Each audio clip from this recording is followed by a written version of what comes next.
Hello, sports fans. Welcome to RVing with Luck. I'm Ralph Luck. For over 3.5 years, I've been living full-time in my Class C RV with my martial arts cat Ninja, 99% of the time boondocking, like we are now in the beautiful forest area of northern Arizona, near Flagstaff, Arizona. Anyway, this is a tale of a roller coaster event and what to do and not to do. So back in October 2024, I was parked right near the freeway getting ready to travel out of the area in a day or two. So because of that, I was an easy target for quads going by. One quad sped by close to my RV numerous times, and now I know the mistake of yelling at him, "Hey, slow down." He locked up his brakes and said, "What?" And I said, "Hey, slow down." He went and came back later with about 6 friends on side-by-sides of quads, and they pointed at me, said things, and threatened me as I was inside the RV listening through a screen window. Not wanting to have anything happen, I called the police. I didn't want any instigation and anything to get involved. But I was worried about them coming by, smashing up the RV, slicing tires, things like that. Plus, I was one of about 10 RVs right in about 100 or 200 yard area right at the little desert area that I'll show you here in a picture.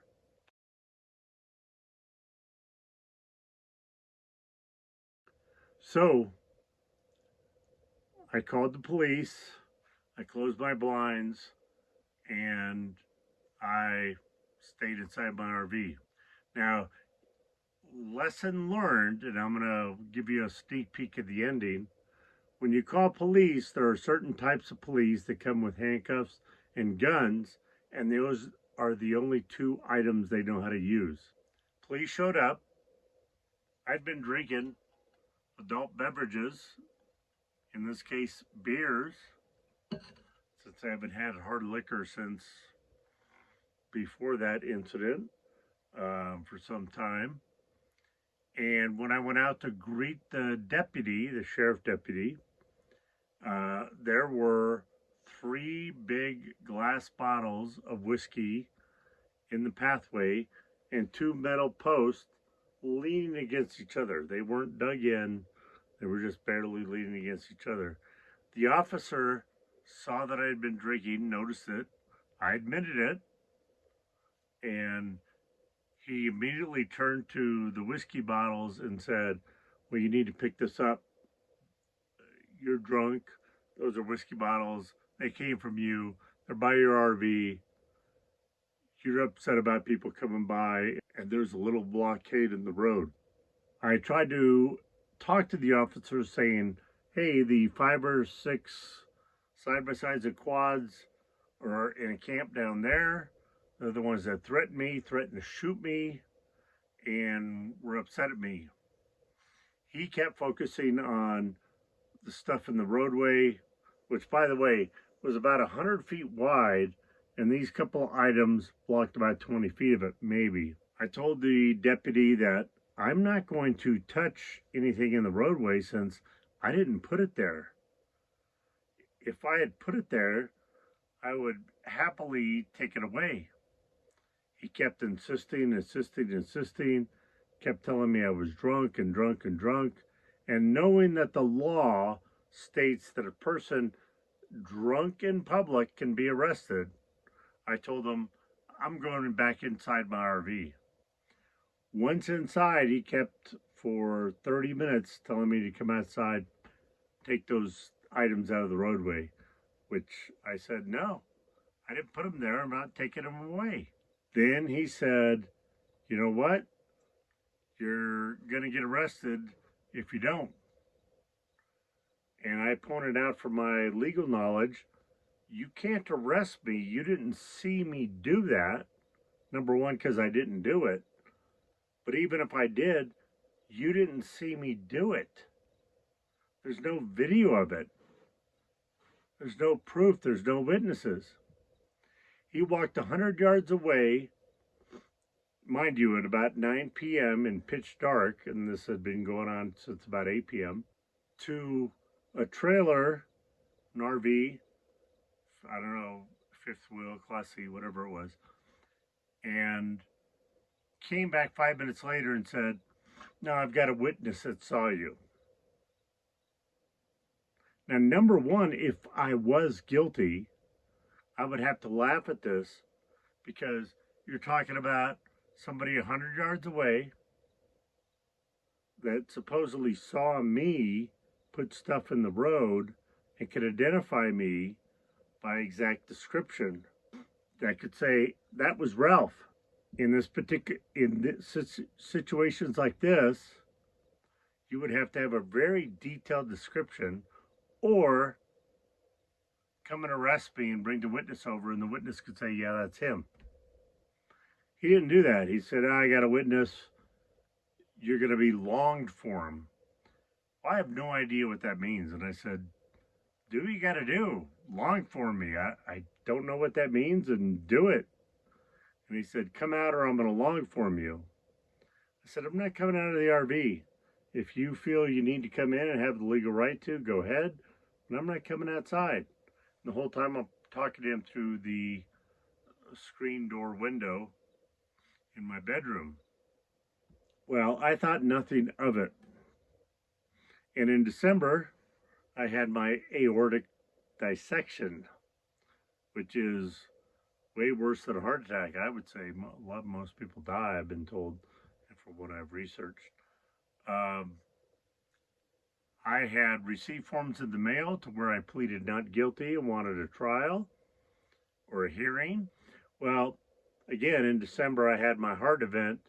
I was in the hospital, ICU, rehab, didn't get out until February 23rd. I had a tracheostomy tube up until about 3 days before I got released. Couldn't even talk. Well, when I got out, I realized there was a warrant for my arrest and my driver's license was suspended. Oh my gosh. I spent about a month in my Kingman property in the RV, where I was having to use a walker. I could barely get around until I was stronger. Then I finally drove out here to the Flagstaff area in April, where I'm at now. Anyway, I immediately went into court, had the warrant squashed, and my driver's license reinstated. And during this whole time, I thought, I'm the one that called the police. I was the law-abiding citizen, that I'm a veteran, former police officer, former firefighter, EMT, and have not had so much as a parking ticket since I was about 16. I was pretty upset. And thank goodness I went to court for a pre-trial conference hearing. And I said, I'm a former police officer. I'm a veteran. I'm a law-abiding citizen. This is what happened. And I had pictures and I had video. And she said, okay, I don't believe. And oh, one thing. My job that I had been accepted to had the background check come back showing these pending misdemeanor charge of blocking a roadway. They informed me I would now no longer be eligible to be hired. And I, on that particular day, said, I have a pre-trial conference today. I hope to have the charges dropped. Will you still hire me? And they said, yes, if the charges drop, we will. So I explained to the lady what happened, showed her pictures, video, and she said, I'm going to dismiss these cases, or the case. She dismissed all the charges. I proved I submitted that immediately to my work. They said, great, we're going to continue with your hiring process. And as of today, I start sometime next week. So this brings me to my moral of the story, in my opinion, that I've said time and time again to myself and others, and I haven't learned until now, is police have handcuffs and a gun, and when they show up, when you call them, they're going to use one or the other on somebody. In this case, the officer lied. He jumped to conclusions. The witness he spoke to said, yeah, I saw somebody in the road putting that stuff there in pitch dark, 100 yards away. The guy was older than me. Obviously, he saw somebody, but it wasn't me. So thankfully, all that's been dropped. What I've also learned is when people are zipping by you on quads and ATVs and stuff, don't yell at them. It's not going to do any good. They're obviously idiots speeding by you, blowing dust at you because they're an idiot. You yelling at them is only going to antagonize the situation and bring potential conflict like it did in this case. So, opposite of Nike, just don't do it. Thanks for watching. From Ninja and I, bid you adieu. Be positive, be nice, be active.